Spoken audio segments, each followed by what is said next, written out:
जय हिंद फ्रेंड्स। आज से हम लोग अपने बीपीएससी परीक्षा के लिए और अन्य संबंधित राज्य के परीक्षा के लिए मॉडर्न हिस्ट्री की कक्षा प्रारंभ करने वाले हैं। इस कक्षा के जस्ट बाद आपको इसी क्लास से संबंधित एमसीक्यू प्रैक्टिस मिलेंगे। ठीक है, जो MCQ NDA, CDS, CAPF and UPSC के विभिन्न एग्जाम्स, अदर स्टेट पीसीएस, ये सारे एग्जाम्स के एमसीक्यू होंगे। मैं आपको अपना व्यक्तिगत अनुभव साझा करता हूँ। आप कितना भी अच्छा से रट लो, अच्छा से पढ़ लो, आप एग्ज़ाम में तब तक लीड नहीं ले सकते बाकी बच्चों के मुकाबले जब तक कि आपने एमसीक्यू प्रैक्टिस अच्छे से नहीं करी हो। राइट? तो आपको इस बात पर ध्यान केंद्रित करना होगा कि केवल पढ़ने से तो होता नहीं है। मैं शुरू में सोचा कि सिर्फ एमसीक्यू ही करवा दूँ, उसी के माध्यम से पूरा सिलेबस करवाऊँ, बट व्हाट आई रियलाइज कि मोस्ट ऑफ अस जो कि अच्छे स्टडी नहीं करते and they have no material like this, तो उन्हें आवश्यकता है विशेष तौर पे ये चीज़ें समझने की। ऑलराइट, सो आप ठीक से पढ़ोगे तभी कुछ हो पाएगा, है ना। यदि इस सीरीज का मुझे अच्छा रिस्पांस मिला, then we will do a multiple series, जैसे मॉडर्न हिस्ट्री है, ancient geography, history and other subjects like polity. We will cover at least 80 marks question here plus current affair. Current कहाँ से मैं करने की अब बात करता हूँ। फिलहाल 2-3 कंटेंट है। एक तो मैं विजन की मंथली मैगजीन्स की बात करता हूँ, जिसके मैं शॉर्ट नोट्स साझा करूँगा, और विजन्स आईएएस के मंथली मैगजीन। दूसरा, वहीं दूसरी तरफ यदि आप प्लस स्टेट पीसीएस वाले, तो यहाँ पे फैक्ट भी वो पूछते हैं और उसके साथ साथ कॉन्सेप्ट भी पूछते हैं। ठीक है, तो मॉडर्न हिस्ट्री में उनका वही बेस है। बीपीएससी की यदि परीक्षा को हम बात देखें इस बारे में, इसके बारे में, यहाँ पे दो चीज़ें देखने को मिल रही है। पहला तो ये कि ये फैक्चुअल भी होते हैं और कॉन्सेप्चुअल भी होते हैं। कुछ ईयर पूरा ज़्यादा फैक्ट हो जाते हैं, कुछ ईयर ज़्यादा कॉन्सेप्ट हो जाते हैं। तो ये यहाँ पे एक डिलेमा बना रहता है कि आखिरकार करे तो करे क्या। तो मेरा व्यक्तिगत सुझाव और अनुभव यही है कि हम लोग दोनों करके चलते हैं, फैक्ट भी और अनुभव भी। और कोई भी बुक के अंदर सारा कंटेंट कवर नहीं हो सकता है, ये मैं जानता हूँ, बट पीवाईक्यू के अंदर सारा कंटेंट कवर हो सकता है। कैसे? क्योंकि पीवाईक्यू को बनाने का बेस ही कुछ ऐसा था। तो हम लोग मॉडर्न हिस्ट्री के अंदर गांधीवादी चरण से शुरू करने वाले हैं। अब सवाल उठता है गांधीवादी चरण ही क्यों चुना? इसलिए क्योंकि बच्चों को थोड़ा इंटरेस्ट आता है शुरू में। यदि मैं शुरू में आपको यहाँ से शुरू कर देता, क्या कहता है यूरोपियन के आगमन से, तो प्रॉब्लम होती है। मैं आपको एक बात छोटा सा बताता हूँ। जैसे मॉडर्न हिस्ट्री एग्जैक्ट कोई टाइम पीरियड तो है नहीं हिस्ट्री में डिवाइड की, तभी से मॉडर्न हिस्ट्री शुरू हो रही नहीं, है ना। पर मैं आपको बताता हूँ, मॉडर्न हिस्ट्री में प्रवेश करने के मूल रूप से 3 द्वार होते हैं। पहला, एक तो यूरोपीय के आगमन से बहुत सारा बुक यहाँ से मॉडर्न हिस्ट्री में प्रवेश करते हैं। दूसरा जो है, मुगलों के पतन से शुरू करते हैं। ठीक है, तो ये 2 तरीके ऐसे हैं जिससे आमतौर पे बुक में लिखा जाता है। ठीक है, तो हम लोगों का मकसद है सिलेबस कवर करना और एग्ज़ाम के क्वेश्चंस को ध्यान में रखते हुए क्वेश्चन कहाँ से पूछे जा रहे हैं मार्क्स के हिसाब से, लिहाज से कवर करना सिलेबस को। So we are doing, so let's begin now. आप लोगों को विश्वास रखिए, यदि आप कंटेंट ठीक से फॉलो करिएगा तो आपको बहुत ही ज़्यादा बेनिफिट देखने को मिलेगा। ऑलराइट, आइए शुरू करते हैं। भारतीय राष्ट्रीय आंदोलन में गांधीवाद चरण देखते हैं। गांधीवाद चरण मतलब क्या होता है, ध्यान से समझते हैं। इससे पहले जिन बच्चों का बेसिक्स नहीं पता उन्हें मैं बताऊँ। देखो, जो अपनी आज़ादी की लड़ाई हुई थी वो कोई एक दिन की तो थी नहीं। ठीक है, हम इसे 3 तरीके से देखेंगे। एक, 1857 से पहले वाले। दूसरा, एक है कांग्रेस का चरण, 1857 के बाद तक फिर क्रांतिकारी हुआ, फिर कांग्रेस वाला चरण में देखते हैं, कांग्रेस की जब स्थापना है उसके बाद। और तीसरा को बोलते हैं गांधीवादी चरण। गांधीवादी चरण क्या होता है कि जब से महात्मा गांधी की एंट्री हुई तब से इंडियन नेशनल फ्रीडम मूवमेंट में क्या क्या चेंजेस आए। तो ये तमाम टॉपिक हैं जहाँ पे हम अपने कंटेंट को देखेंगे। ऑलराइट, आइए देखते हैं महात्मा गांधी के बारे में कुछ जीवन परिचय। ठीक है,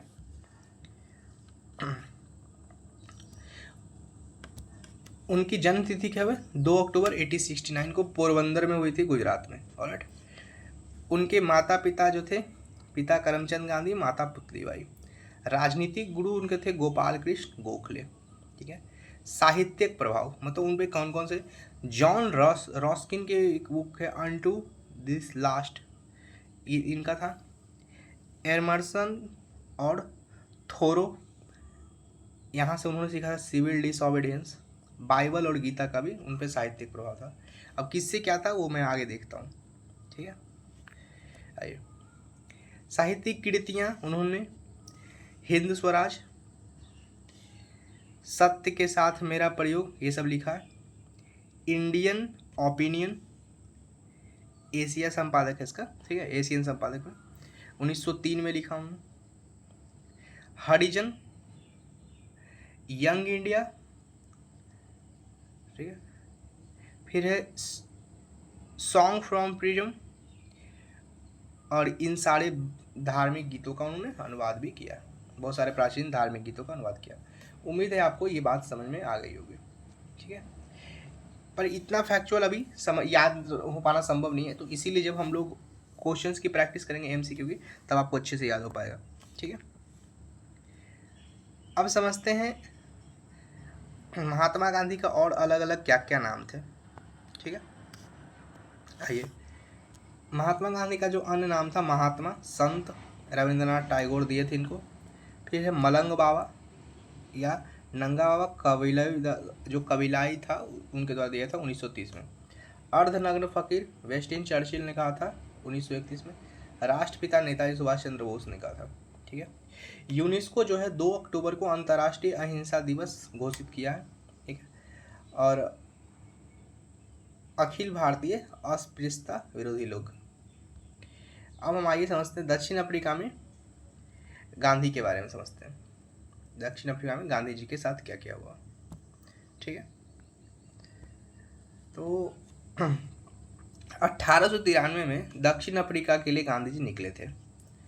1894 में नटाल इंडियन कांग्रेस की स्थापना करी। क्या?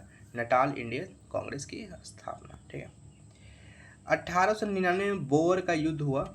उसके दौरान भारतीय सैनिक जो घायल होते थे एम्बुलेंस सेवा देने की काम करते थे। ठीक है। फिर 1904 में इंडियन ओपिनियन नाम की पत्रिका और फिनिक्स फॉर्म की शुरुआत करी। ठीक है। फिर 1906 में ट्रांसवाल में एशियाटिक अध्यादेश के खिलाफ पहला सत्याग्रह प्रारंभ किया। ये याद रखिएगा, 1906 में पहला सत्याग्रह था दक्षिण अफ्रीका में गांधी का। ठीक है। फिर 1907 में ट्रांसवाल में एशियाई लोगों के अनिवार्य पंजीकरण के पास ब्लैक एक्ट के खिलाफ सत्याग्रह, मतलब था कि आपके पास तभी तक रहने देंगे अफ्रीका में जब आपके पास आइडेंटिटी कार्ड पास होनी चाहिए, है ना, ये सब था। 1908 में जोहान्सबर्ग में पहली बार जेल की सजा हुई थी उन्हें। ये पूछ सकते हैं फैक्चुअल इतना। 1910 में जोहान्सबर्ग के पास टॉल्स्टॉय फॉर्म में ही फॉर्म जो है बाद में गांधी फॉर्म की स्थापना हुई थी। जोहान 1910 में टॉल्स्टॉय फॉर्म के। ठीक है। अब इतना फैक्चुअल याद नहीं रहेगा, डोंट वरी, आप याद करिए भी नहीं अभी, है ना। आप एक दो बार वीडियो देखिए तभी याद होगा, है ना। तो अभी याद करने की कोशिश मत कीजिए, पहले आगे हम लोग, अभी तो फैक्चुअल इन्फॉर्मेशन बुक में दिया है इसलिए कर रहा हूँ, आगे फिर कॉन्सेप्ट ही आने वाला है इसमें। ठीक है। उसके बाद 1913 में केप टाउन में गैर ईसाई से विवाह की मान्यता न होने के खिलाफ सत्याग्रह का नेतृत्व। 1914 में दक्षिण अफ्रीका में को हमेशा के लिए छोड़ भारत लौटे और बोर के युद्ध के दौरान भारतीय एम्बुलेंस सैन्य दल की स्थापना के लिए कैसरे हिंद की उपाधि उन्हें दी गई थी 1914 में। क्यों दी गई थी मैंने आपको बताया, क्योंकि उन्होंने जो कैसरे हिंद गांधी को तभी डिक्लेयर किया गया था। ठीक है। अब आइए हम आगे देखते हैं। अब महात्मा गांधी की एंट्री होती है भारत की राजनीति में। ठीक है। तो भारत की सक्रिय राजनीति में जब उनकी एंट्री होती है, कैसे होती है? 1915 में 9 जनवरी को बॉम्बे पहुंचे थे वो। 20 मई को अहमदाबाद के पास कोचराव में सत्याग्रह आश्रम की स्थापना करी। ठीक है। 1916 में सक्रिय राजनीति से दूर रहे, हालांकि 26 से 31 दिसंबर 1916 को आयोजन भारतीय राष्ट्रीय कांग्रेस के लखनऊ अधिवेशन में भाग लिया, जहां बिहार के किसान राजकुमार शुक्ल ने उनसे चंपारण आने का अनुरोध किया था। कब? 1916 में। वही आपको बताते हैं जब वो लखनऊ अधिवेशन में गए थे, यहीं से चंपारण में आने का उन्होंने विद्रोह किया, मतलब निमंत्रण दिया था गांधी को। कौन? राजकुमार शुक्ल। नाम पूछ सकता है। 1917 में चंपारण सत्याग्रह भारत में पहला सविनय अवज्ञा आंदोलन था। ठीक है। 1918 में अहमदाबाद संघर्ष पहला भूख हड़ताल था उनका। फिर खेरा सत्याग्रह मार्च में हुआ था, फरवरी में अहमदाबाद में हुआ था और मार्च में खेरा में। पहला असहयोग आंदोलन। ये तीनों फैक्ट एकदम रट लीजिएगा, ठीक है, जिसको कहता है ना रट लीजिएगा बिल्कुल भी, है ना। 1918 में, ठीक है। अब हम आगे देखते हैं। 1919 में 6 अप्रैल को रॉलेट एक्ट जो कानून आया था उसके खिलाफ सत्याग्रह उन्होंने करा था और 13 अप्रैल को जलियांवाला बाग हत्याकांड के विरोध में बंगाल का स्वर्ण पदक लौटाया। ठीक है। नवंबर में अखिल भारतीय खिलाफत सम्मेलन के अध्यक्ष चुने गए। 1920 से 22 में असहयोग आंदोलन का नेतृत्व किया। 1 अगस्त 1920 से 12 फरवरी 1922 तक चौड़ी चौरा घटना जब हुई उसके बाद छोड़ा। 1924 में INC के अध्यक्ष चुने गए और पहली और आखिरी बार 1924 में ही चुने गए अध्यक्ष। एक ही बार महात्मा गांधी कांग्रेस के अध्यक्ष रहे, है ना। 1925 और 31 में सक्रिय राजनीति से सेवानिवृत्त हुए। उसके बाद कांग्रेस के रचनात्मक कार्यक्रम पर ध्यान केंद्रित। रचनात्मक कार्यक्रम पे BPSC में मेंस में सवाल पूछा। ठीक है। 1930-34 में सविनय अवज्ञा आंदोलन। 12 मार्च 1930 को उन्होंने डांडी मार्च यानी नमक सत्याग्रह शुरू किया और लंदन में गोलमेज सम्मेलन में भाग लिया। ठीक है। अब समझते आगे। 1930-34 में क्या हुआ? सक्रिय राजनीति की दूसरी सेवा निवृत्ति हुई और सेवाग्राम यानी वर्धा आश्रम की स्थापना करी। 1940-42 में क्या हुआ? राजनीति में वापसी हुई उनकी, व्यक्तिगत सत्याग्रह शुरू किया, है ना। 1942 में करो या मरो का नारा के साथ भारत छोड़ो आंदोलन का नेतृत्व किया। 1942-44 में क्या हुआ? पुणे के आगा खां पैलेस में नज़रबंद कर लिया गया उनको और पत्नी कस्तूरबा को भी, ठीक है, और सचिव महादेव देसाई को के साथ उनकी अंतिम जेल अवधि थी वो। ठीक है। 1945-46 में क्या हुआ? 1945-46 में कांग्रेस के प्रभाव में कमी महसूस की, सांप्रदायिक हिंसा से व्यथित हो गए। मुस्लिम लीग की डायरेक्ट एक्शन कॉल के परिणाम स्वरूप नोआखाली में जो है और बाद में कलकत्ता तक सांप्रदायिक शांति स्थापित करने गए थे। ये डायरेक्ट एक्शन डे पे भी सवाल पूछे गए। ठीक है। ये सब आगे पढ़ने वाले अच्छे से।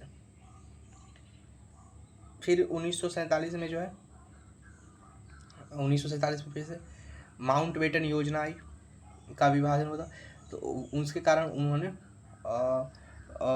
मतलब फास्टिंग पे चले गए थे। ठीक है। और पर मौत व्रत धारण किया था। ठीक है।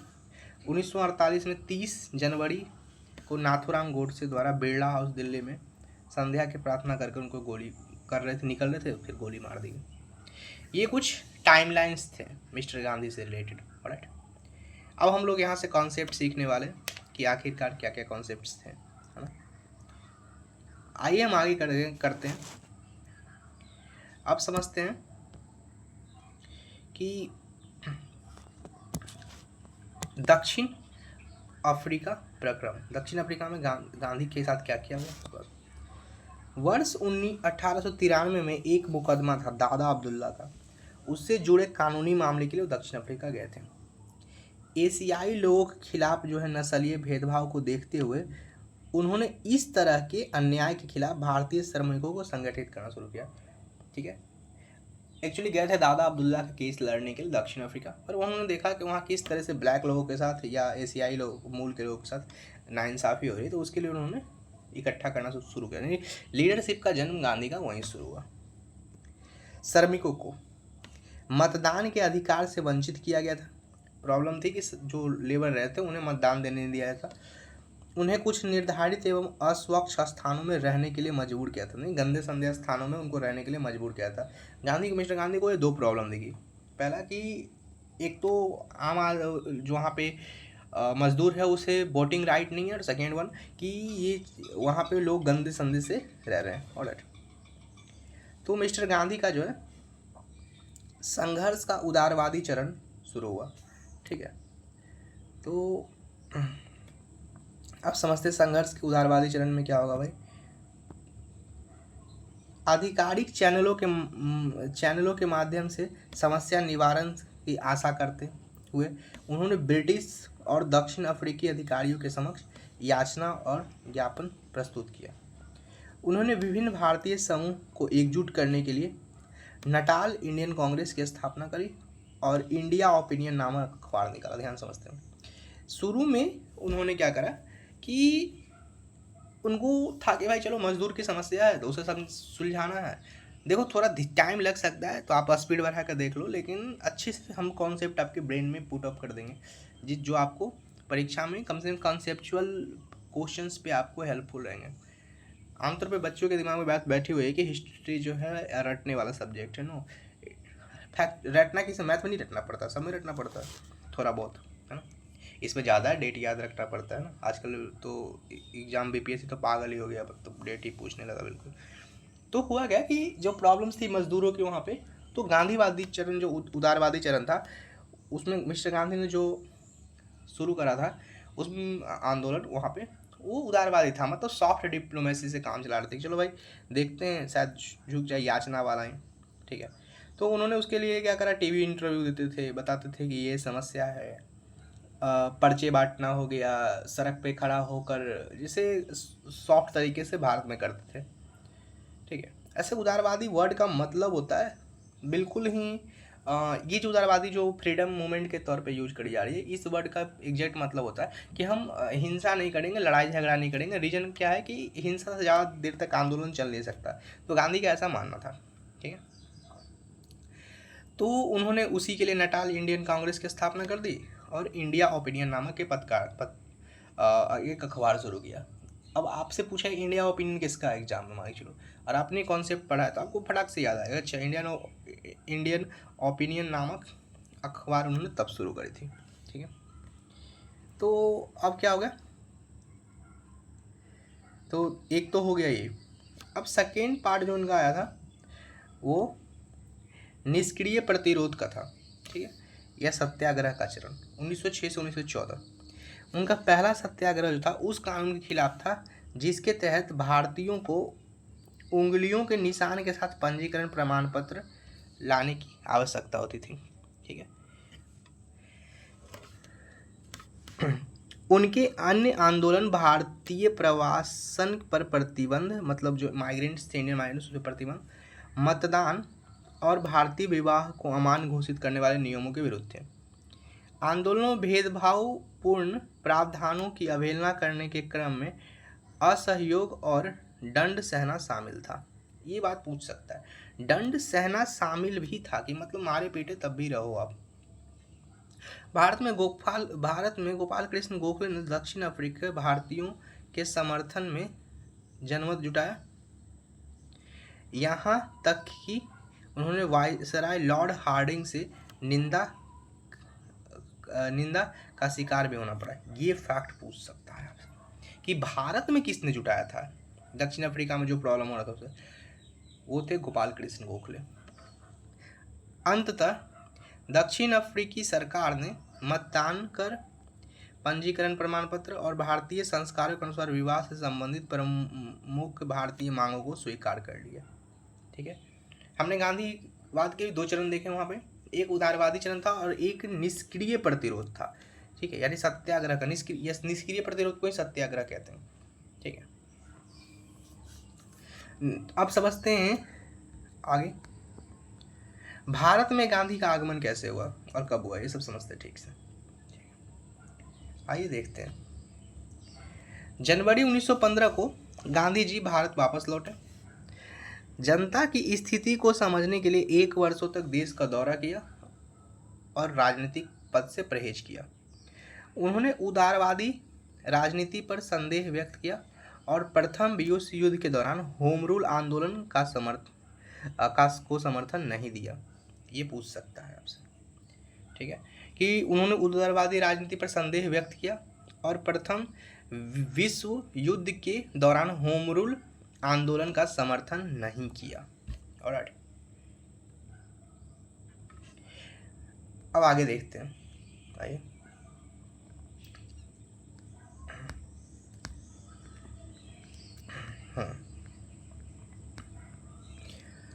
अब इनके कुछ काम देखेंगे। जैसे चंपारण सत्याग्रह 1917 पहला सविनय अवज्ञा आंदोलन था इनका, मिस्टर गांधी का पहला सविनय अवज्ञा आंदोलन। ठीक है, सविनय अवज्ञा वर्ड का मतलब होता है हम बात नहीं मानेंगे, टैक्स नहीं देंगे, ये सब। ठीक है, कारण क्या था देखते हैं। चंपारण जो है बिहार में एक जगह है जहाँ पर किसानों के नील उत्पादन के लिए 3 कठिया पद्धति थी। 3 कठिया मतलब होता है 20 कट्ठा खेत में आपको 3 कट्ठा पे नील उगाना ही है ना, जिसके तहत किसानों का शोषण हो रहा था। इस व्यवस्था यूरोपीय नील उत्पादक द्वारा 19वीं सदी के प्रारंभिक में लागू की गई थी, जिसके तहत किसानों को अपनी 3 कट्ठा पे 20 में से करना पड़ता था खेती। चंपारण सत्याग्रह जो है भारतीय राष्ट्रीय आंदोलन का हिस्सा बनने वाला पहला किसान आंदोलन था, ये पूछ सकता है। उससे पहले और भी किसान आंदोलन हुए, लेकिन जो किसान आंदोलन थे वो रीजनल लेवल पे थे और उनका देश से की लोकप्रियता से कोई लेना देना नहीं था। कांग्रेस का यही तो फैल बढ़ रहा है ना। कांग्रेस जो है ऐसा नहीं कि अच्छा काम नहीं करती, कर रही थी, पर उन्होंने कभी भी पूरे देश के लेवल पे कभी भी चीज़ों को ऑर्गेनाइज नहीं करा, है ना। वो रीजनल चीज़ों को डिस्कस करते रह गए। खैर आगे हम देखेंगे कांग्रेस के बारे में पढ़ेंगे तो ठीक से। तो चंपारण सत्याग्रह जो पहला किसान आंदोलन बना जो पूरे लेवल पे, इंडिया के लेवल पे प्रसिद्धि हासिल करी। और गांधी को निमंत्रण, स्थानीय नेता राजकुमार शुक्ल ने गांधी जी को चंपारण आने और किसान की स्थिति को जानने का आग्रह किया। इस आंदोलन में अन्य प्रमुख नेता गांधी जी के साथ दिया, जिसमें राजेंद्र प्रसाद थे, मजहरुल हक थे, महादेव देसाई थे, नरोहरि पारिक थे, जेबी कृपलानी थे। ये नेता के बारे में पूछ सकता है कौन कौन थे। ठीक है, कौन कौन थे एक बार देख लेते हैं, फिर से नाम रिपीट कर लेते हैं। राजेंद्र प्रसाद, मजहरुल हक, महादेव देसाई, नरोहरि पारिक और जेबी कृपलानी। ठीक है, अब आइए आगे देखते हैं। तो हुआ क्या, चंपारण आगम और सविनय अवज्ञा आंदोलन देते हैं। चंपारण पहुंचने पर गांधी जी को क्षेत्र छोड़ने का आदेश दिया गया। ठीक है, लेकिन उन्होंने इस आदेश को मानने से इनकार कर दिया। यह गांधी जी का पहला नागरिक अवज्ञा प्रदर्शन था। पहला नागरिक अवज्ञा प्रदर्शन भी यही था। मतलब क्या है कि हम सबके सामने कैसे अंग्रेजों की बात को टाल रहे हैं। अवज्ञा मतलब वही डिसऑबे कर देना, नहीं मानेंगे भाई बात तुम्हारी। जो अन्य नेता जैसे तिलक और एनी बेसेंट के रुख से भिन्न था, उन्होंने ऐसे आदेश का पालन किया था। ठीक है, तिलक और एनी बेसेंट जो है वो उन्होंने ऐसा नियम का पालन किया था। जांच, प्रारंभिक विरोध के बाद गांधी जी को एक सरकारी समिति के साथ जांच करने की अनुमति मिली। उन्होंने 8000 किसानों से सक्षम एकत्र किया और उसकी समस्याओं को सरकार के सामने प्रस्तुत। एक्चुअली रिटन फॉर्मेट में एक एप्लीकेशन जैसा था, उस पर सिग्नेचर्स, अंगूठा ये सब करवाया था हमने। गांधी जी ने 3 कठिया प्रणाली को समाप्त करने और किसानों के लिए अवैध वसूली के लिए मुआवजे की मांग की। ठीक है, मुआवजा समझौता किया हुआ। गांधी जी ने किसानों को 25% मुआवजा दिलाने में सफलता पाई। इसके परिणाम स्वरूप नील उत्पादन ने 1 दशक के भीतर क्षेत्र छोड़ दिया। इसका मतलब क्योंकि अब मुआवजा देना पड़ रहा है, ठीक है, 25%, तो अब नील की खेती में यूरोपियन मार्केट में वो टिक नहीं पा रहे, तो अंत में उन्होंने खेती छोड़ दी। जो इन्वेस्टर थे, क्योंकि आपको पता होगा नील की खेती में इन्वेस्टर रहते थे ना, जमींदारी मिलती थी तो पैसे लगाते थे लोग, विदेशी लोग। महत्व, यह भारत में गांधी का पहला सविनय अवज्ञा आंदोलन था। इस आंदोलन ने अहिंसक प्रतिरोध की नींव रखी और भविष्य के आंदोलनों के लिए एक मिसाल स्थापित की। अन्य प्रमुख नेता समझते इस आंदोलन में ब्रज किशोर प्रसाद, अनुग्रह नारायण सिंह, राम नवमी प्रसाद, ठीक है, शंभू शरण शर्मा जैसे प्रमुख नेताओं ने भी योगदान दिया। इन नेताओं के बारे में हम समझते हैं। उम्मीद है आपको बात समझ में आ गई। हुआ क्या, तिनकटिया आपत्ति थी, मिस्टर गांधी ने विरोध करा, 25% मुआवजे पे बात जाके बनी। ठीक है, अब आगे देखते हैं। तो कुल मिला के आपने देखा कि ये हमारा चंपारण सत्याग्रह समाप्त हुआ। अब आइए हम आगे देखते हैं। ठीक है, अहमदाबाद मिल हड़ताल के बारे में समझते हैं। ठीक है, इसका विवाद क्या था ये देख लेते हैं पहले। अहमदाबाद के सूती मिल मालिक और मजदूर के बीच प्लेग बोनस को समाप्त करने को लेकर विवाद उत्पन्न हुआ। संदर्भ देखते हैं। मजदूरों ने प्रथम विश्व युद्धकालीन महंगाई के चलते 50% वेतन वृद्धि करने की मांग की, जबकि मालिक ने 20% वृद्धि देने को तैयार थे। मदद की अपील। मिल मालिक अम्बालाल साराभाई की बहन अनसुईया साराभाई ने गांधी जी से इस विवाद के मध्यस्थता करने का अनुरोध किया। 1918 में, फरवरी 1918 पहला भूख हड़ताल था गांधी का। ठीक है, गांधी जी की पैरवी। अम्बालाल से मित्रता के बावजूद गांधी जी ने मजदूरों का समर्थन किया। उन्होंने 50% वृद्धि की मांग की। ठीक है, बजाय 35% वेतन वृद्धि के सुझाव दिया। विवाद का उग्र होना, तनाव बढ़ा जब मिल मालिकों ने मजदूर को बर्खास्त करना शुरू कर दिया और उसकी जगह मुंबई से बुनकरों को लाने की कोशिश की। ठीक है, तनाव तब बढ़ने लगा जब मिल मालिक ने कहा कि चलो भाई अब हम रखेंगे नहीं तुमको। ठीक है, अहिंसक दृष्टिकोण देते गांधी जी ने मजदूरों से अहिंसक हड़ताल का आह्वान किया। ठीक है, और शांतिपूर्ण विरोध पर जोर दिया। कहा कि एक काम करो, अहिंसा करो और हड़ताल करो, भूख हड़ताल करो। अनशन, जब मजदूर थकने लगे और बैठक में उपस्थित कम होने लगे तो गांधी जी ने अनशन पर जाने का निर्णय लिया। उन्होंने भूख हड़ताल करके मजदूरों के मनोबल को बढ़ाया और अपनी प्रतिबद्धता दिखाई। तो गांधी लीडर तो दमदार थे भाई, मानना पड़ेगा। इसका प्रभाव ये हुआ कि गांधी जी के अनशन से क्या, मिल मालिक पर दबाव बना और वो विवाद को गंभीरता से लेने लगे। न्यायाधिकरण का निपटारा।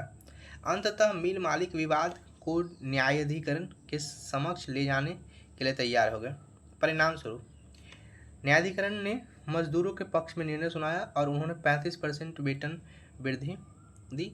यह भारत में अहिंसक श्रमिक आंदोलन की पहली बड़ी जीत थी। इससे पहले जितने भी आंदोलन होते थे उसमें ज़्यादातर 99% टाइम जो है वो अपनाया जाता था हिंसा का रास्ता।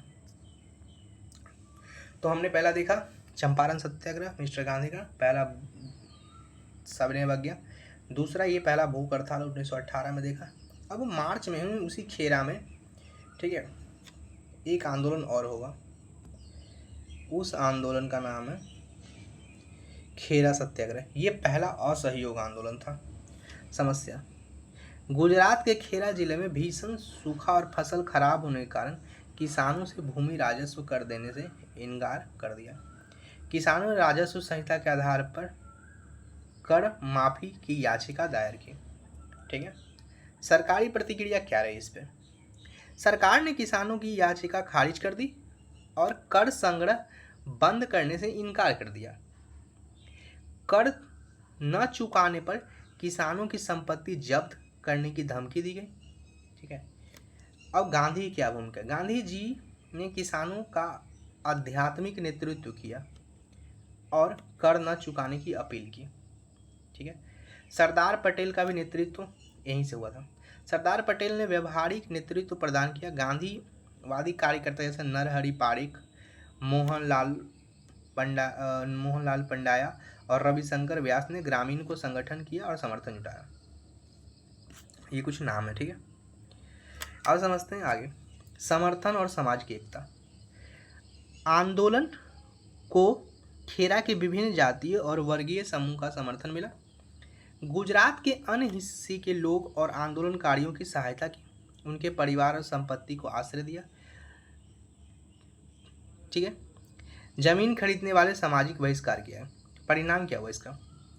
सरकार ने अंततः भूमि कर को वर्तमान और अगले वर्ष के लिए निलंबित करने पर सहमति व्यक्त की। कर दरों में वृद्धि कम कर दी गई और जब्त की गई संपत्ति को वापस लौटा दिया गया। ठीक है। अब चंपारण, अहमदाबाद और खेरा से लाभ क्या हुआ देखते हैं। चंपारण, अहमदाबाद और खेरा सत्याग्रह गांधी जी की राजनीतिक शैली एवं अहिंसक आंदोलन की कार्यप्रणाली का जीवंत उदाहरण हुआ। ठीक है। ये चीज़ें हमने सीखी। पहला, एक बार इसको रिवीजन करते हैं खेरा सत्याग्रह को ठीक से, यहाँ से सवाल बन सकता है। ठीक है। पहला समस्या ये थी कि वहाँ पे सुखाड़ भी थे, फिर भी ज़बरदस्ती कह रहे थे किसान से कि टैक्स दो, है ना। तो ये सब था। तो गांधी ने सबका आध्यात्मिक नेतृत्व किया और टैक्स न चुकाने की अपील की। सरदार पटेल की मुलाकात गांधी से, मिस्टर गांधी से व्यवहारिक तौर पे यही हुई थी जब उन्होंने भी पॉलिटिक्स में एंट्री लिया वहाँ पे उनके साथ। ठीक है। तो इनका समर्थन हुआ और लोग सामाजिक एकता जुटाने के काम करने लगे, अलग अलग वर्ग समूहों से अपील करने लगे कि चलो साथ चलते हैं, काम करते हैं। आउटपुट ये निकला कि सरकार ने अंततः भूमि कर को वर्तमान और अगले वर्ष के लिए निलंबित करने पर सहमति दी और कर दरों में वृद्धि कम कर दी गई और जब्त कर जो भी संपत्ति जब्त किया था किसानों का उसको वापस कर दिया। ठीक है। अब खेरा सत्याग्रह खत्म हो गया 1918, मार्च 1918 तक की बात है। ठीक है। अब हम आगे देखते हैं रॉलेट एक्ट के बारे में। ठीक है। क्या देखेंगे? Rowlatt act. आइए देखते हैं रॉलेट एक्ट के बारे में। रॉलेट एक्ट क्या है? मॉन्टेग्यू चेम्सफोर्ड सुधार जो है 1919 से ठीक पहले पेश किया गया था। ये रॉलेट एक्ट जो है देशद्रोही समिति की सिफारिश पर आधारित था। देशद्रोही समिति, उनका कहना था रॉलेट एक्ट के माध्यम से कि इंडिया में बहुत सारी क्रांतिकारी गतिविधियां बढ़ रही, तो उसको कंट्रोल करने के लिए एक कानून चाहिए। ठीक है।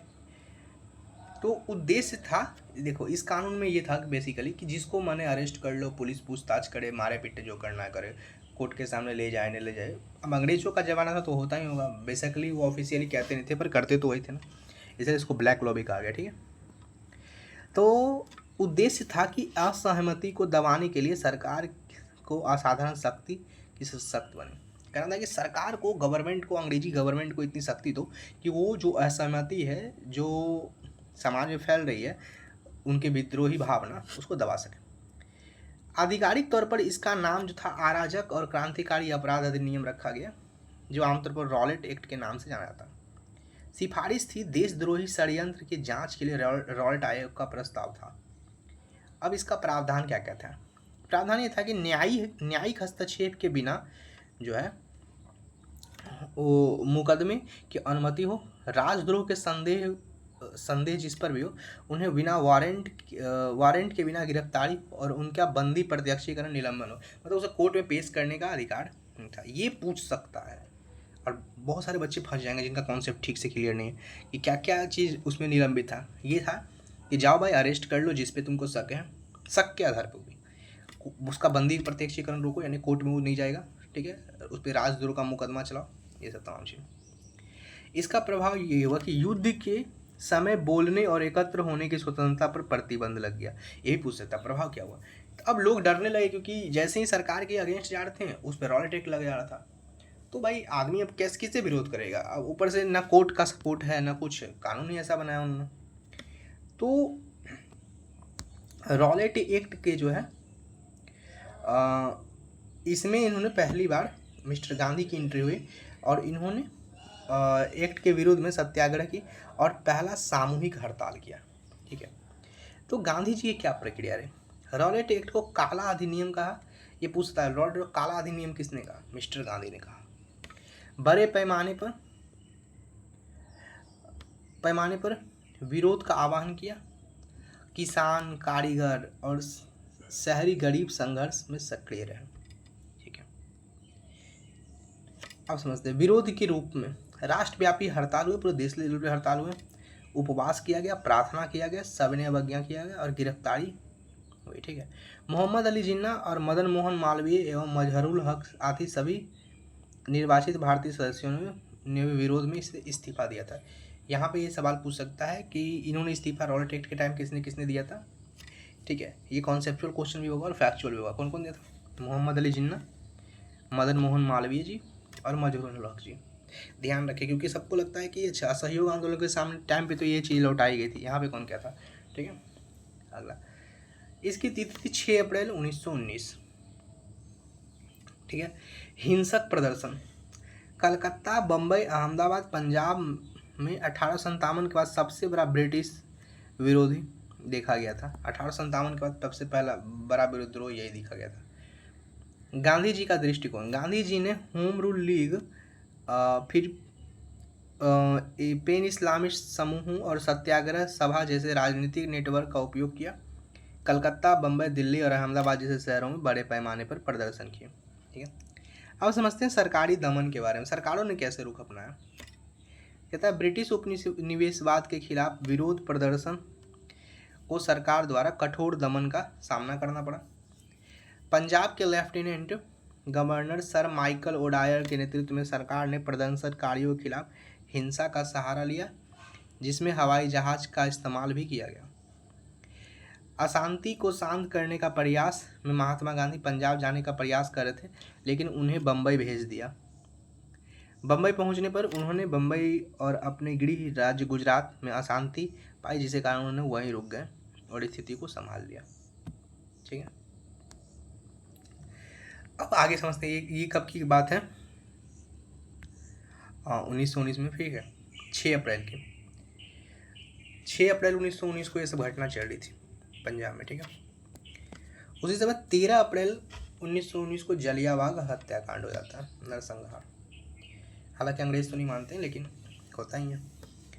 इसकी पृष्ठभूमि देखते हैं। अमृतसर पंजाब में हिंसा का सबसे ज़्यादा प्रभाव दिखा था। अमृतसर में दुकान पर नाराजगी दिखी, है ना। राष्ट्रवादी नेता थे वो, सैफुद्दीन किचलू और डॉक्टर सत्यपाल मलिक। उनके गिरफ्तार हो गई थी, इसी कारण लोग विद्रोह कर रहे थे अमृतसर में। तो जब विद्रोह कर रहे थे तो उसी समय सेना ने इंटरफेयर किया। ब्रिगेडियर जनरल रोजिनाल्ड डायर ने व्यवस्था बहाल की और मार्शल लॉ लगा दिए पूरे अमृतसर में। ठीक है, 13 अप्रैल को बैसाखी थी। जुलूस, प्रदर्शन और सभाओं पर प्रतिबंध लगे थे। ठीक है, ये सब था। घटना हुई कि सैनिकों ने जलियांवाला बाग को घेर लिया और बिना किसी चेतावनी के निहत्थे भीड़ों पर गोली चला दी थी और बहुत लोग मर गए थे। ठीक है, तो ये हुई। कांग्रेस के अनुमान है कि इस कांड में 1000 से अधिक लोग मारे गए और 1500 लोग घायल हुए। परिणाम क्या निकला इसका? पंजाब में मार्शल लॉ, निवासियों पर क्रूरता और सार्वजनिक कोड़े लगाना और अपमान। रविंद्रनाथ टैगोर ने नाइटहुड की उपाधि का त्याग इसी टाइम पे किया था। गांधी जी ने कैसरे हिंद की उपाधि जो थी छोड़ दी और महसूस किया कि शैतानी शासन के साथ सहयोग असंभव है। गांधी जी ने 18 अप्रैल 1919 को रॉलेट सत्याग्रह वापस ले लिया और कहा कि उन्होंने हिमालयी भूल की है। विरासत देखते हैं। भगत सिंह की सक्रियता को प्रभावी किया। बाद में उधम सिंह ने माइकल ओडायर की हत्या की थी। ठीक है, ये तमाम चीज इसके निकले थे परिणाम के तौर पे। अब समझते हैं हंटर कमेटी के बारे में। ठीक है,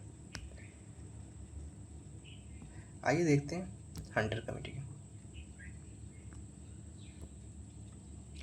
इसकी पृष्ठभूमि, जलियांवाला बाग नरसंहार जो उसके जांच को प्रेरित किया, इसलिए भारत के राज्य सचिव एडविन मॉन्टेग्यू ने अव्यवस्था की जांच के लिए एक समिति बनाई थी, जिसे हंटर समिति कहा था। इसके ये पूछ सकता है, याद रखना, यहाँ पे अध्यक्ष कौन था?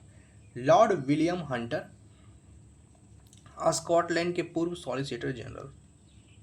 ठीक है, लॉर्ड विलियम हंटर। इसका उद्देश्य था कि बम्बई, दिल्ली, पंजाब में जो हिंसा उत्पन्न हुई उनके कारणों को तथा उठाए गए कदमों की जांच करना कि क्या क्या कारण थे जिसके कारण हिंसा हुई और क्या क्या गवर्नमेंट ने काम किए।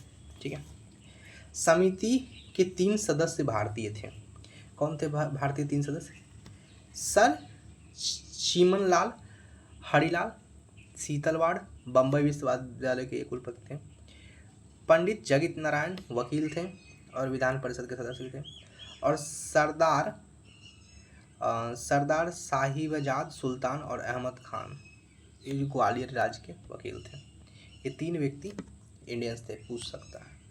ठीक है, क्या सर चीमनलाल हरिलाल, ठीक है, फिर जगत नारायण वकील और सरदार साहिबाजाद सुल्तान। ठीक है, अब हंटर समिति ने क्या रिपोर्ट दी ये देखते हैं। ठीक है, तो इन्होंने जो रिपोर्ट दिया ना वो भी चौंकाने वाला ही दिया, कम नहीं थे लोग भी। डायर पर कोई दंडात्मक या अनुशासनात्मक कार्रवाई नहीं हुई, बल्कि उनकी गोलीबारी से पहले तितर बितर होने के लिए नोटिस न जारी करने के कारण निंदा की गई और उसे अधिकार की सीमा से बाहर जाने के लिए दोषी ठहराया गया था। कहा गया था कि तुमने पावर का इस्तेमाल किया और कायदे से तुम्हें नोटिस देना चाहिए था। अल्पसंख्यक रिपोर्ट, अल्पसंख्यक रिपोर्ट, भारतीय सदस्य का आकलन, वो हम आगे देखेंगे। ये कहते हैं कि निर्दोष लोग मौजूद थे। जलियांवाला अल्पसंख्यक रिपोर्ट ये कहता है। ठीक है, जलियांवाला बाग में पहले कोई हिंसा नहीं हुई थी और डायर के कार्यों को अमानवीय और गैर ब्रिटिश माना गया था। ये रिपोर्ट इंडियंस लोगों ने दी थी अपनी। अब समझते डायर पे क्या कार्रवाई हुई। क्षतिपूर्ति अधिनियम के तहत क्या हुआ, कार्रवाई से पहले पारित हुआ, अधिकारियों को कानूनी परिणाम से सुरक्षित किया गया, व्हाइट वॉशिंग बिल के रूप में आलोचना की गई। ठीक है, डायर की बर्खास्तगी। वेस्टिन चर्चिल ने रिपोर्ट की समीक्षा करते हुए डायर के कृत्यों को खतरनाक पाया। मार्च 1920 में डायर को बर्खास्त कर दिया गया। ब्रिटेन में जनता का समर्थन। डायर को सर्वत्र निंदा नहीं की गई, हाउस ऑफ लॉर्ड्स में समर्थन किया गया और रुडयार्ड किपलिंग सहित कई लोगों को उसके लिए धन जुटाया। ठीक है, ये समझते हैं इसका क्या मतलब है। एक्चुअली हुआ क्या, तो डायर जो था उसको ब्रिटेन में काफ़ी ज़्यादा सम्मान दिया जाता था, उसे ब्रिटेन का शेर ऐसा सब मतलब टाइटल दिया जाता, समझ ना। फिर सिख तीर्थ स्थलों और गुरुद्वारा सुधार आंदोलन पर क्या प्रभाव पड़ा इसका। डायर का सम्मान। स्वर्ण मंदिर के गुरु डायर ने डायर को सम्मानित किया, जिससे सिख तीर्थ प्रबंध सुधार को मांग तेज हो गई। ठीक है, तभी से सिख जो है गुरुद्वारा को मैनेज करने के लिए मतलब मांग होने लगा कि भाई ऐसा कैसे कर सकते हो। गुरुद्वारा सुधार आंदोलन तीर्थ प्रबंध के प्रति असंतोष का परिणाम ही था। ठीक है, अब समझते कांग्रेस का नज़रिया क्या था इसको लेकर। कांग्रेस कमेटी जो थी, मोतीलाल नेहरू, CR दास, अब्बास तैयब जी, एमा जयकर और गांधी ने डायर के कृत्यों को अमानवीय कहा और आलोचना की तथा पंजाब में मार्शल लॉ का लागू करना औचित्य नहीं माना था उन्होंने। ठीक है,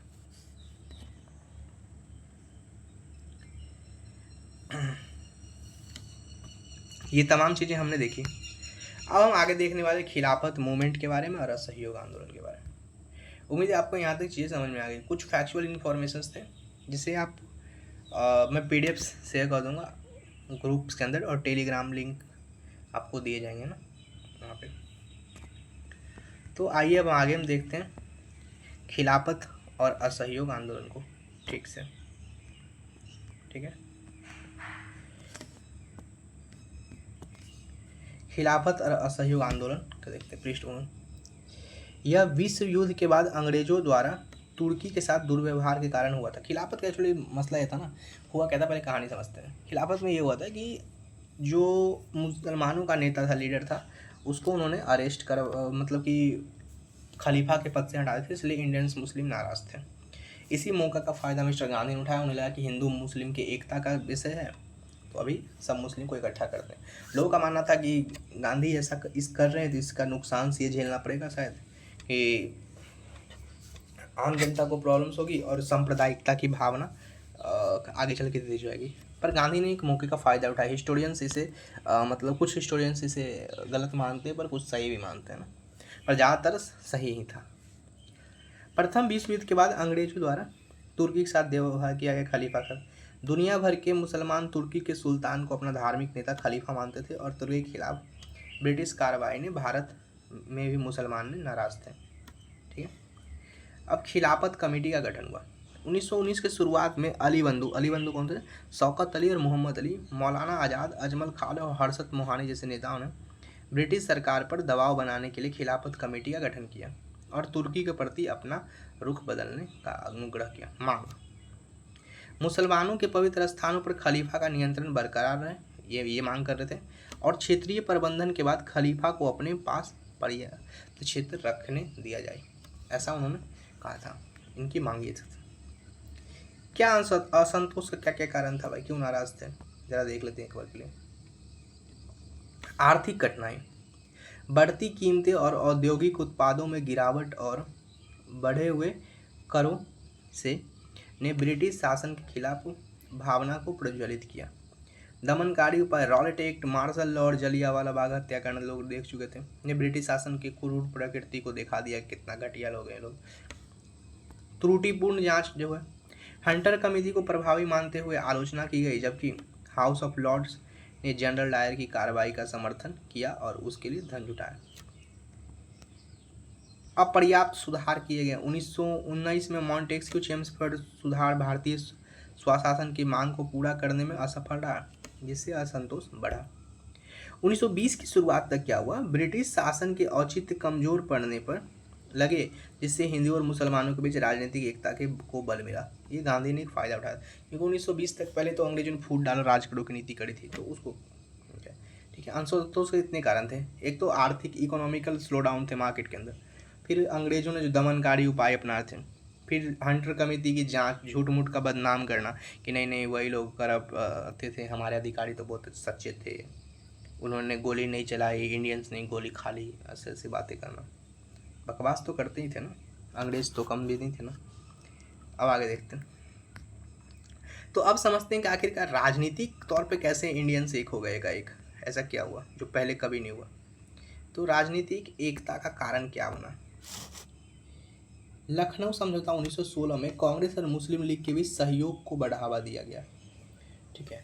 रॉलेट एक्ट आंदोलन, साम्राज्यवाद के खिलाफ विरोध के समाज में विभिन्न वर्गों को एकजुट किया। कि रॉलेट एक्ट में जो अंग्रेजों का चेहरा सामने आया ना, उससे इंडियंस के अंदर नेशनलिस्ट होने का मतलब राष्ट्रवादी भावना, राष्ट्रीय चेतना उत्पन्न हो गई।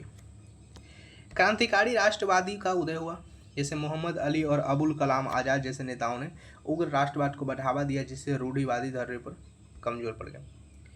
अब समझते हैं कि यहाँ से अब अंग्रेज उग्र थे, मतलब इस तरह से, तो अब उग्रवाद की ओर बदलाव होने लगा।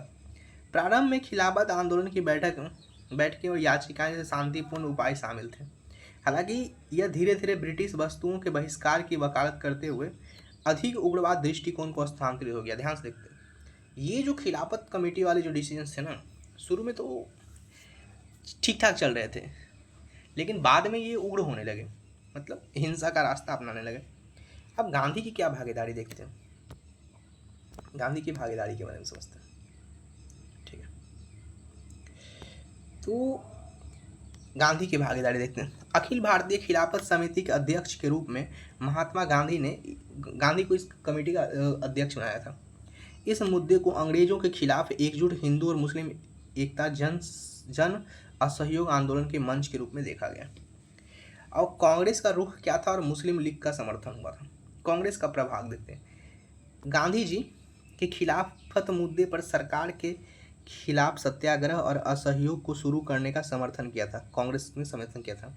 हालांकि कांग्रेस शुरू में राजनीतिक कार्रवाई के लिए इस पर बटे हुए थे, मतलब मानते हैं, कुछ लोग कांग्रेस से कुछ धर्रे कहते थे कि ठीक है करते हैं, कुछ लोग कहते हैं नहीं गांधी को ऐसे सांप्रदायिक मसलों में घुसना नहीं चाहिए, क्योंकि मसला तो वास्तविक तौर पर सांप्रदायिक ही था, क्योंकि जो उनका जो ये था कि हमारे खलीफा के साथ गलत हुआ, तो भाई तो खलीफा मुसलमानों के ना, हिंदू को थोड़ी है, तो कुछ लोगों का ये मानना था। लेकिन मिस्टर गांधी ने इस मौके का फ़ायदा उठाया था।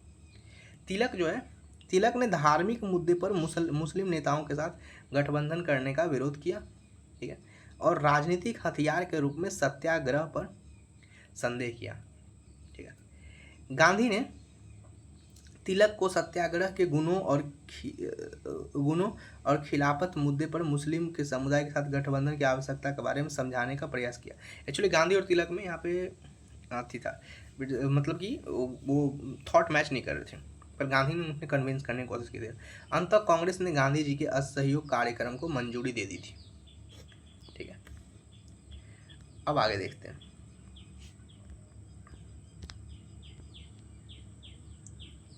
अब कांग्रेस के समर्थन का कारण क्या था? ठीक है, कांग्रेस ने समर्थन क्यों दिया? हिंदू मुस्लिम एकता को बढ़ावा देना और मुस्लिम जनता को राष्ट्रीय आंदोलन में शामिल करना। ठीक है, फिर पंजाब के घटनाओं और पक्षपातपूर्ण हंटर कमेटी की रिपोर्ट के बाद संवैधानिक संघर्ष के विश्वास में कमी आया, क्योंकि कांग्रेस उदारवादी था, उसे लगता था कि भीख मांगो, लेटर लिखो, ये सबसे काम चलेगा। अरे भीख मांगे, अंग्रेज कुछ नहीं कर रहे हैं। ठीक है, औपनिवेशिक शासन के विरुद्ध असंतोष व्यक्त करने की जनता की उत्सुकता को पहचाना, क्योंकि देख रहे थे कि जब जनता ही चाह रही है कि विद्रोह करो तो क्यों ना हम करें।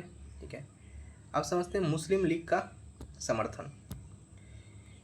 ठीक है, लीग ने अपने लक्ष्यों को व्यापक राष्ट्रीय आंदोलन के साथ जोड़ते हुए राजनीतिक प्रश्नों पर कांग्रेस और उसके आंदोलन को पूर्ण समर्थन देने का निर्णय लिया।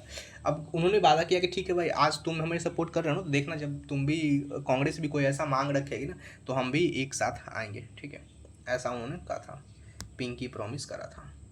अब पिंकी प्रॉमिस वो कितना पूरा करते हैं तो बात की बात है, आगे देखते हैं। ठीक है, खिलाफत और सहयोग आंदोलन के बारे में समझते हैं ठीक से। ठीक है, फरवरी 1920 में यदि शांति संधि, फरवरी 1920 में क्या हुआ, यदि शांति संधि की शर्तें भारतीय मुसलमानों को संतुष्ट करने में विफल रही तो गांधी ने असहयोग आंदोलन के लिए तत्परता की घोषणा की थी। मई 1920 में क्या हुआ, सेवर्स की संधि ने तुर्की को खंडित कर दिया था, जिससे खिलाफत का मुद्दा तीव्र हो गया और तेज हो गया 1920 में, मई में। फिर जून 1920 में क्या हुआ, इलाहाबाद में सर्वदलीय सम्मेलन ने गांधी जी के नेतृत्व में बहिष्कार कार्यक्रम को मंजूरी दे दी कि कहा कि चलो ठीक है भाई, अब हम सामूहिक तौर पर और बहिष्कार करेंगे। ठीक है, ये देखते हैं। 31 अगस्त 1920 को खिलाफत समिति ने औपचारिक रूप से आंदोलन शुरू करते हुए असहयोग अभियान शुरू किया। अब देखो वही कैसे खिलाफत जो है असहयोग बदल रहा है। 31 अगस्त 1920 को, सितंबर 1920 को कांग्रेस ने कलकत्ता में एक विशेष सत्र का आयोजन किया था। ठीक है, ने पंजाब और खिलाफत के मुद्दे को समाधान होने तक असहयोग कार्यक्रम को मंजूरी दी, जिससे स्कूलों, कानूनी अदालतों, विधान परिषदों, विदेशी वस्तुओं और सरकारी उपाधियों को बहिष्कार शामिल था। ठीक है, ये तमाम चीज़ें अपनाई। असहयोग मतलब हेल्प नहीं करेंगे। ठीक है, आप बताइए पहला असहयोग आंदोलन कब हुआ था गांधी का भारत में? ठीक है, अब समझते हैं यहाँ पे कानपुर और नागपुर का अधिवेशन समझते हैं। 1920 में कांग्रेस ने गैर संवैधानिक और जन संघर्ष के माध्यम से स्वराज प्राप्त करने के लक्ष्य को बदलते हुए एक असहयोग कार्यक्रम का समर्थन किया। शुरू में कांग्रेस टिकी हुई थी कि नहीं हम क्या कहता है स्वराज लेंगे, अभी वो बोले नहीं चलो ठीक है असहयोग करते हैं। संगठनात्मक परिवर्तन के लिए गांधी जी ने क्या किया कि कार्यक्रम का पालन करने पर 1 वर्ष के भीतर स्वराज की भविष्यवाणी की। प्रांतीय कांग्रेस समितियों का गठन भाषाई आधार पर किया जाएगा, ऐसा उन्होंने कहा। कांग्रेस ने शांतिपूर्ण तरीके से और आधुनिक संगठनात्मक संरचना पर जोर दिया। इसके अंतर्गत 350 सदस्य वाली अखिल भारतीय कांग्रेस समिति और 15 सदस्य वाली कार्यकारी समिति यानी वर्किंग कमेटी का गठन किया गया। एक बार फिर समझते हैं। कांग्रेस का नागपुर अधिवेशन हुआ 1920 में। कांग्रेस ने गैर संवैधानिक जन संघर्ष के माध्यम से स्वराज प्राप्त करने के लक्ष्य को बदलते हुए असहयोग कार्यक्रम को समर्थन दिया। कांग्रेस ने कहा ठीक है चलो असहयोग आंदोलन शुरू करते हैं। संगठनात्मक परिवर्तन क्या हुआ भाई, ये गांधी ने कार्यक्रम का पालन करने पर 1 वर्ष के भीतर स्वराज की भविष्यवाणी की थी। गांधी ने कहा कि 1 वर्ष में स्वराज ले लेंगे। प्रांतीय कांग्रेस समिति ने भाषाई आधार पर क्या किया, इकट्ठा किया। पहले था कि कांग्रेस में अंग्रेजी बोलने वाले का वर्चस्व था, उन्होंने कहा नहीं चलो हम इसे रीजनल लेवल पे और लोकलाइज करते हैं, ऐसा ठीक है। फिर कमेटी बनाई थी। उम्मीद है आपको यहाँ तक अच्छे से समझ में आ रहा होगा। ठीक है, आइए हम आगे देखते हैं। प्रस्थान और नए गठबंधन। कुछ नेता जैसे जिन्ना हो गया, एनी बेसेंट हो गया, ये खारपेरे बीसी पाल ने वैध संघर्ष में विश्वास करते हुए कांग्रेस छोड़ दिया और सुरेंद्र नाथ बनर्जी जैसे नेता नए गठबंधन या छोटे राजनीतिक संगठन बनाते हुए प्रेरित हुए। क्या हुआ कि कुछ लोगों को लगता था ठीक नहीं हो रहा तो उन्होंने छोड़ दिया था, जिसमें से जिन्ना थे। ठीक है, संगठनात्मक परिवर्तन देखते हैं। स्थानीय संचार में सुधार के लिए प्रांतीय कांग्रेस समितियों को भाषाई आधार पर पुनर्गठित किया गया। ठीक है, भागीदारी को प्रोत्साहित करने और संचालन को सरल बनाने के लिए वार्षिक सदस्यता शुल्क को घटाकर 4 आना कर दिया गया। संचार में हिंदी को प्राथमिकता दी गई। पहले बातचीत में इंग्लिश को कंपलसरी करते थे, पर अब इन्होंने हिंदी को भी मतलब आगे बढ़ाया। खिलाफत समिति और कांग्रेस की पहल क्या थी, ये देखते हैं। ठीक है, कांग्रेस और खिलाफत समिति ने असहयोग आंदोलन के लिए एकजुट होकर 3 मुख्य उद्देश्यों पर जोर दिया था। पहला, खिलाफत के मुद्दे को सुलझाया जाएगा। दूसरा, पंजाब में हुए अत्याचार में सुधार किया जाएगा और स्वराज प्राप्त किया जाएगा। ठीक है, यहाँ तक की बात हुई। फिर क्या हुआ, जून 1920 की बैठक हुई। ठीक है, खिलाफत समिति ने असहयोग आंदोलन के 4 चरणों की योजना बनाई कि कैसे असहयोग आंदोलन चलेंगे। पहला, कि हम उपाधियों का त्याग करेंगे। दूसरा, सिविल सेवा, पुलिस और सैन्य पदों पर इस्तीफा देंगे। तीसरा, करों का भुगतान नहीं करेंगे। ये 3 चीज़ों का समर्थन किया। इससे संबंधित यूपीएससी 2025 में एक सवाल पूछा गया, हम देखेंगे, उसे डिस्कस करेंगे। अब ध्यान से देखेंगे हम उस सवाल को। यदि तो जानते हैं यूपीएससी की जो परीक्षा में जो सवाल पूछे गए थे वो टफ नहीं थे असहयोग आंदोलन से, बस उनमें एक जो ऐसा था ना, मतलब इन्फॉर्मेशन जो शायद यूपीएससी को ही पता है कौन से बुक से लाती है। ठीक है, पर उसे सवाल इल्यूमिनेशन से ही सॉल्व होते थे, डायरेक्ट सॉल्व नहीं हो रहे थे। अब समझते 7 सूत्रीय कार्यक्रम के बारे में समझते हैं। भारतीय राष्ट्रीय कांग्रेस ने 1920 में असहयोग आंदोलन के लिए एक 7 सूत्रीय कार्यक्रम प्रस्तुत किया था। उपाधियों और मानद पदों का त्याग करो, जिसमें से 4 सुझाव तो उन्होंने ही दिया था।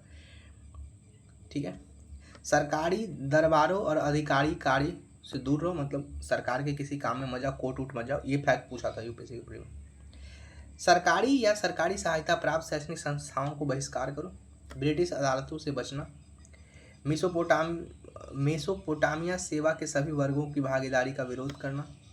ठीक है, प्रांतीय और केंद्रीय विधानसभा चुनाव में भाग लेने से परहेज करना और विदेशी वस्तुओं को बहिष्कार करना। यदि ये वाला फैक्ट पूछ दिया ना, अच्छे के हाथ खराब हो जाएगी।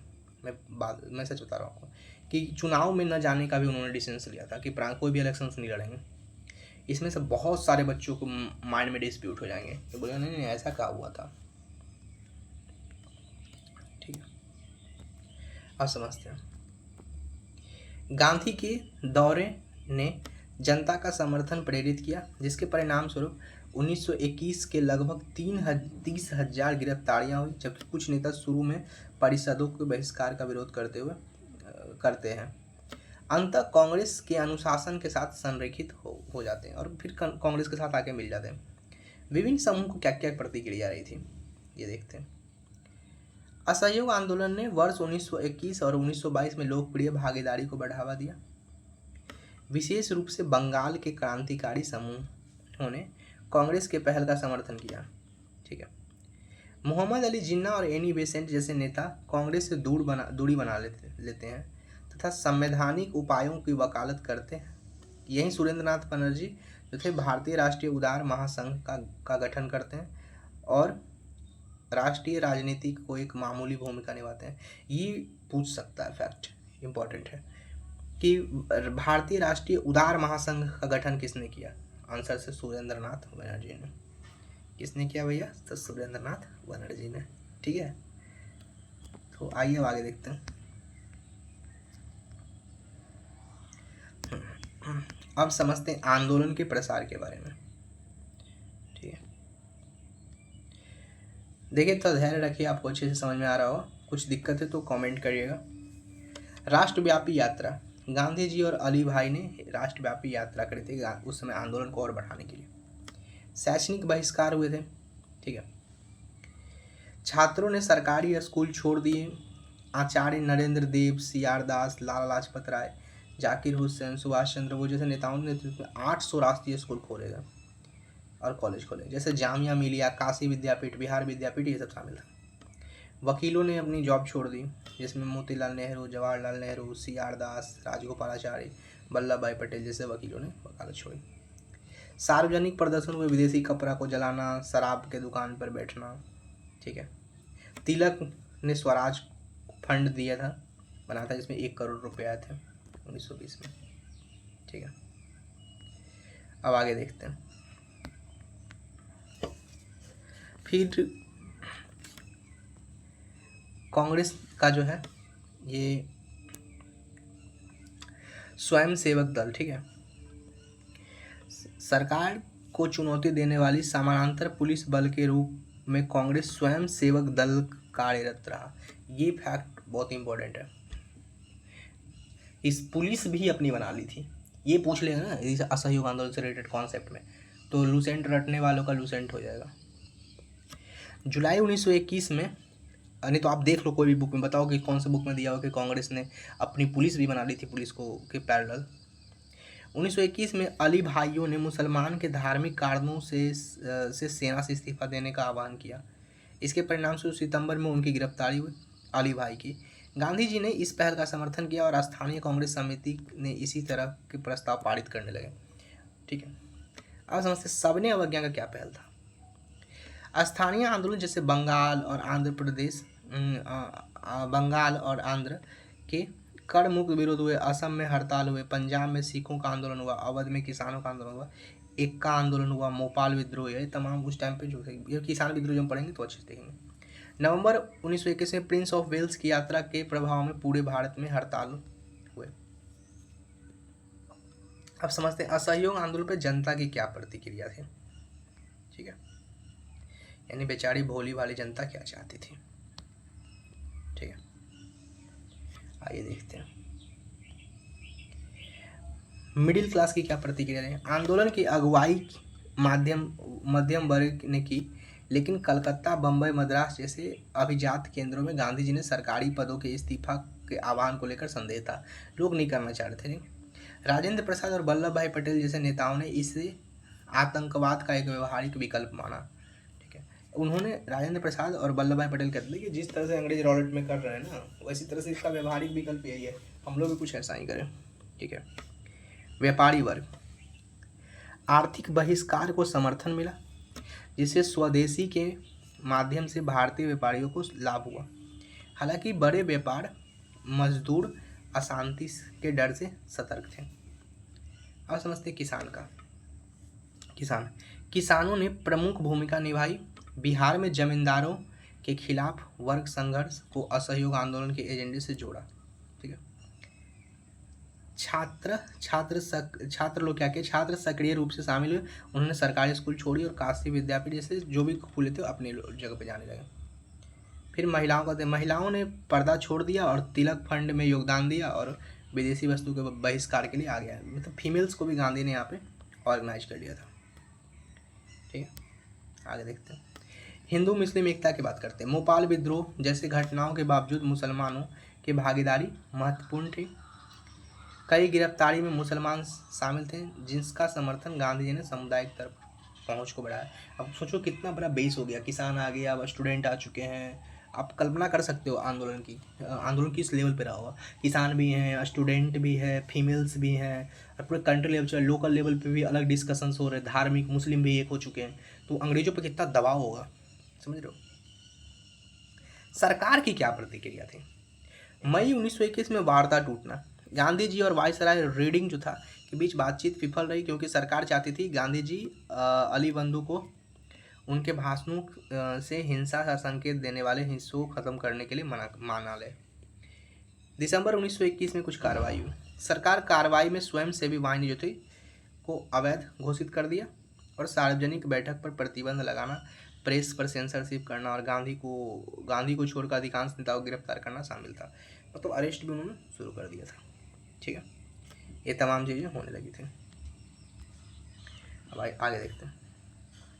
अब आंदोलन का अंतिम चरण क्या रहा। वर्ष 1921 में सविनय अवज्ञा कार्यक्रम शुरू करने के लिए कांग्रेस सदस्य की ओर गांधी जी पर दबाव बढ़ा। यह भी पूछा इस बार यूपीएससी ने सेम सवाल में। अहमदाबाद अधिवेशन 1921 ने गांधी को इस मामले पर एकमात्र पदाधिकारी नियुक्त किया। ठीक है, ये पूछेगा, ये इंपॉर्टेंट फैक्ट है, याद रखना। अहमदाबाद अधिवेशन ने गांधी को इस मामले पर एकमात्र पदाधिकारी नियुक्त किया। सीआर दास ने जेल में रहते हुए सत्र की अध्यक्षता की और हकीम अजमल खान को कार्यकारी अध्यक्ष बनाया 1921 में। ठीक है, आगे देखते हैं। अब जल्दी खत्म होगा ये चैप्टर ना। उसके बाद फरवरी 1922 को गांधी जी ने बारदोली यानी गुजरात में से सविनय अवज्ञा की धमकी दी। जब तक कि राजनीतिक बंदियों को रिहा न किया जाता है और प्रेस पर नियंत्रण नहीं हटाया जाता, आंदोलन शुरू होने के कुछ देर बाद ही अचानक रोक दिया गया। ठीक है, अब समझते हैं चौड़ी चौड़ा घटना के बारे में। घटना ही खतरनाक था, बीच में हो गया, नहीं तो शायद आज़ादी मिली है आज़ादी तक में। इसके बाद देखते हैं 5 फरवरी 1922 को ही होगा। स्थान था, जगह का नाम था चौड़ी चौड़ा, गोरखपुर जिला में पड़ता, संयुक्त प्रांत उत्तर प्रदेश में था। उकसाने वाली घटना क्या हुई थी ये देखते हैं। शराब के बिक्री और खाद्य पदार्थ की ऊंची कीमतों के खिलाफ प्रदर्शन कर रहे स्वयंसेवकों के एक नेता को पुलिस ने पीटा। इसके बावजूद पुलिस ने थाने के पास प्रदर्शन कर रही भीड़ पर फायरिंग कर दी। हिंसक विस्फोट हुआ। पुलिस की कार्रवाई से उत्तेजित भीड़ ने जवाबी कार्रवाई करते हुए पुलिस स्टेशन पर हमला किया और आग लगा दी। हिंसा में 22 पुलिसकर्मी मारे गए। कुछ भागने की कोशिश की लेकिन उन्हें भी मार दिया गया। कुल मिला घटना समझ में आ गई। पुलिस पहले मारी, हम लोग ये कहते हैं, अंग्रेज कुछ और कहते हैं, फिर हम लोगों ने उसे थूड़ दिया। फिर गांधी ने आंदोलन वापस ले लिए। कुछ का कहना है गांधी ने आंदोलन वापस बेकार लिए, कुछ का कहना है कि सही किए। आइए कुछ कॉन्सेप्ट सीखते हैं। एक्चुअली आंदोलन वापस लेने के पीछे गांधी के अपने तर्क थे, क्योंकि इतने लंबे समय तक आंदोलन चलाना संभव नहीं था, क्योंकि कितना लगातार आंदोलन ही हो रहा है। देखिए ध्यान से, तो कंट्री में खाना भी तो है, सोचिए आम जिंदगी भी प्रभावित हो रही है ना। लोग कहने पे जॉब तो छोड़ देंगे, उनका परिवार कैसे चलेगा ना। लोग इकट्ठा होना, भीड़ घटने लगी थी। ठीक है, अहिंसा तो बहाना था। गांधी का एक्चुअली राजनीति में संघर्ष विराम और संघर्ष की पॉलिटिक्स ही करते थे वो। कुछ दिन आंदोलन करो, फिर रोको, फिर करो। ठीक है, इससे जनता मोटिवेट भी होगी, टाइम भी मिलेगा, और अंग्रेजों पे टाइम टर्न लगातार आंदोलन चलता तो अंग्रेज ऊब के अंत में फिर वही कदम उठाते। ठीक है, तो ये सब बात थी। लेकिन जो कुतर्क वाले लोग कहते हैं बेकार वापस ले लिया, 1 साल रुक देते तो क्या बिगड़ जाता, वो मानते जैसे अंग्रेज बच्चा है, वो रात को आया सुबह चल जाएगा। गांधी जी की प्रतिक्रिया क्या रही और आंदोलन वापसी। चौड़ी चौड़ा घटना के बाद क्या हुआ, आंदोलन से जुड़ी बढ़ती हिंसा से निराश गांधी जी ने तुरंत असहयोग आंदोलन वापस लेने की घोषणा कर दी। कांग्रेस का जो कार्य समिति का निर्णय था बारदोली फरवरी 1922 में आया था। कांग्रेस का जो कार्य समिति बारदोली में एकत्रित हुआ, कानून तोड़ने वाले गतिविधियों को रोकने का संकल्प लिया। उन्होंने रचनात्मक कार्यक्रम को ध्यान केंद्रित किया, जिसमें खादी को बढ़ावा देने, राष्ट्रीय विद्यालयों की स्थापना करने और संयम से वकालत करने हेतु हिंदू मुस्लिम एकता को बढ़ावा देने और अस्पृश्यता के खिलाफ लड़ने का शामिल किया। ठीक है, कांग्रेस ने ये सब चीज़ें अपनाई। देखो और चीज़ें भी हो सकती है, अभी कॉन्सेप्ट के दम पे एग्जाम में कुछ भी पूछ लेते हैं वो लोग, है ना, तो उतना आप अनुमान लगा लोगे कि अच्छा थीम पता रहेगा ना, तो आप कर लोगे। गांधी की गिरफ्तारी और अदालत की सज़ा। मार्च 1922 में 6 साल के लिए ये जेल हुई। उनके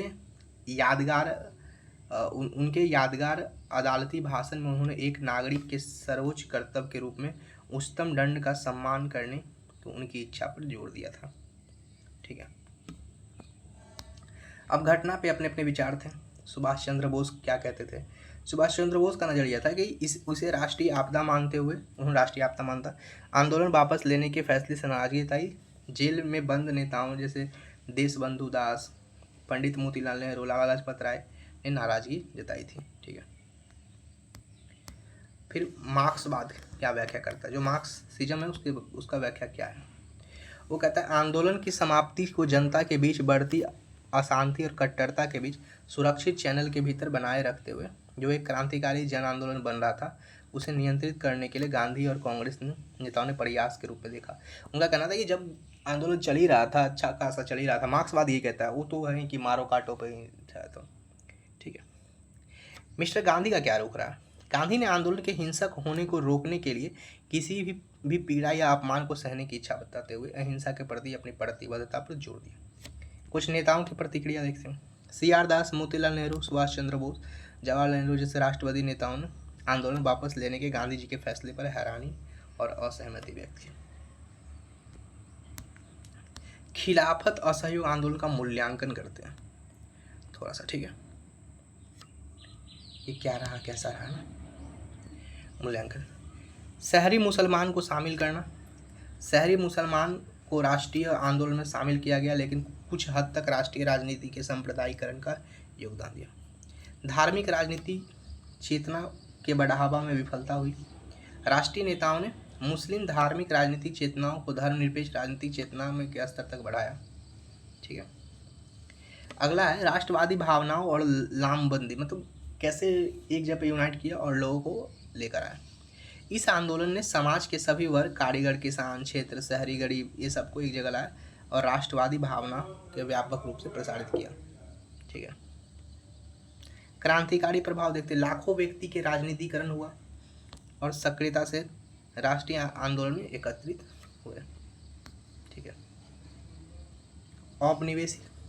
औपनिवेशिक शासन के मिथकों को चुनौती मिली। औपनिवेशिक शासन यानी अंग्रेजों को लगता है कि वही वीर है, उनसे ज़्यादा कोई है ही नहीं, तो उनको भी समझ में आया कि नहीं उनकी सत्ता उखड़ सकती है।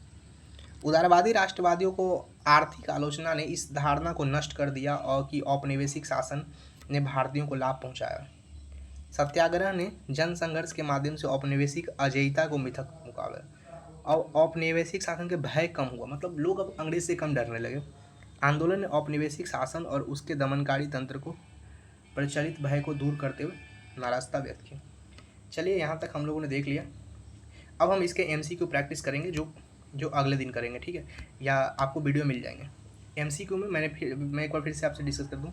NDA, CDS, UPSC, other state PCS और जितने भी UPSC जैसे CA, PF, असिस्टेंट कमांडेंट, ये सारे एग्जाम्स के पीपल डिस्कस करेंगे चैप्टर वाइज, सब्जेक्ट वाइज। यदि आप इस वीडियो को 2 से 3 बार देख लेगा ना, आई विल गारंटी हियर कि you will get the maximum marks in your examinations. यदि आपको दूसरा बुक पढ़ते हो तो उसमें संभव नहीं इतना कि मैं आपको बता दूँ। दुनिया का कोई बुक भी सारा फैक्ट को, सारा कॉन्सेप्ट को कलेक्ट नहीं कर सकता, क्योंकि बुक की भी अपनी क्षमता होती है और एग्जामिनर का दिमाग आप जानते हो। तो एग्जामिनर सवाल कैसे बनाता है मैं आपको फिर से बता दूँ। वो क्वेश्चंस में ना, जैसे 3 ऑप्शन यदि डालेंगे ना, तो 2 ऑप्शन जो है ना वो ऐसे रखेंगे जो सब बुक में मिल जाए, और एक ऑप्शन वो रखेंगे जो शायद ही किसी बुक में मिले, पर वो ऑप्शंस और भी तो मतलब कि एग्जाम में कवर हुए होंगे, तो ऐसे एक चांसेस रहते हैं। So thank you for the listening. आप सबों का दिन शुभ हो। धन्यवाद।